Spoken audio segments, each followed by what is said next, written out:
ರಕ್ಷಾಬಂಧನದ ಶುಭಾಶಯಗಳು ಅಣ್ಣ. ಧನ್ಯವಾದಗಳು ಕಿಯಾರಾ.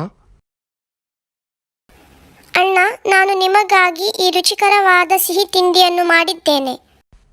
ವಾವ್, ನೀನು ಮಾಡಿದ್ದು? ಹಾಗಾದರೆ ಇದರ ರುಚಿ ನೋಡಬೇಕು. ವಾ, ಇದು ತುಂಬಾ ರುಚಿಕರವಾಗಿದ್ದೆ. ನಿಜವಾಗಿ ಇದು ನೀನು ಮಾಡಿದ್ದು?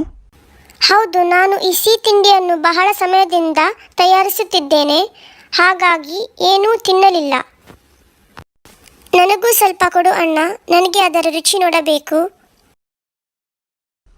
ಇಲ್ಲ, ಇದು ತುಂಬಾ ರುಚಿಕರವಾಗಿದ್ದೆ. ನಾನು ಇದನ್ನು ತಿನ್ನಿಸಲು ಬಯಸುತ್ತೇನೆ. ನಾನು ನಿನಗೆ ಕೊಡುವುದಿಲ್ಲ. ನನಗೂ ಕೊಡು ಅಣ್ಣ. ಕಿಯಾರಾ, ಅಡಿಗೆ ಮನೆಗೆ ಬರಬಹುದೇ? ನನಗೆ ಇಲ್ಲಿ ಎಂತದ ಕಾಣಿಸ್ತಾ ಇಲ್ಲ. ಹೌದು ಚಿಕ್ಕಪ್ಪ, ಬರ್ತಿದ್ದೇನೆ.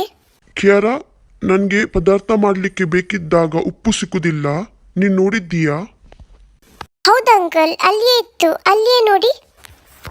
ಇಲ್ಲ, ಉಪ್ಪು ಖಾಲಿಯಾಗಿದ್ದೆ. ಇದು ಸಕ್ಕರೆ ಹುಡಿ ಮಾಡಿ ಇಟ್ಟಿದ್ದೇವೆ. ಓ, ಹಾಗಾದರೆ ನಾನು ಅಣ್ಣನ ಸಿಹಿ ತಿಂಡಿಯಲ್ಲಿ ಸಕ್ಕರೆಯ ಬದಲು ಉಪ್ಪು ಹಾಕಿದ್ದೇನೆ. ಓ ನನ್ನ ಪ್ರೀತಿಯ ಅಣ್ಣ. ಕಿಯಾರಾ, ನೋಡು, ನೀನು ಮಾಡಿದ್ದ ಸಿಹಿ ತಿಂಡಿ ತೇನ್ನು ಬೇಕಂತ ಕೇಳಿದರೆ ನಿನ್ನ ಅಣ್ಣ ಕೊಡುವುದಿಲ್ಲ. ಹೌದು ಅಂಕಲ್, ಅವರು ನಿಮಗೆ ಕೊಡುವುದಿಲ್ಲ. ಏಕೆ ಕಾರಣ ನನಗೆ ಗೊತ್ತು. ಇದರಿಂದ ನಾನು ಹೇಳಬಹುದು, ನನ್ನ ಅಣ್ಣ ತುಂಬ ಒಳ್ಳೆಯವರು.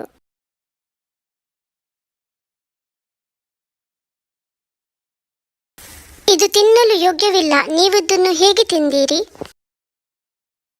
ನೀನು ಇದನ್ನು ತುಂಬಾ ಪ್ರೀತಿಯಿಂದ ಮಾಡಿದ್ದಿ, ಅದಕ್ಕೆ ಇದು ನನಗೆ ಉತ್ತಮವಾಗಿದೆ. ನೀವು ನನ್ನ ಪ್ರೀತಿಯ ಅಣ್ಣ. ಕಿಯಾರಾ, ಇದು ನಿನ್ನ ಗಿಫ್ಟ್. ನೀನು ನನ್ನ ಪ್ರೀತಿಯ ಹಾಗೂ ಅತ್ಯುತ್ತಮ ತಂಗಿ.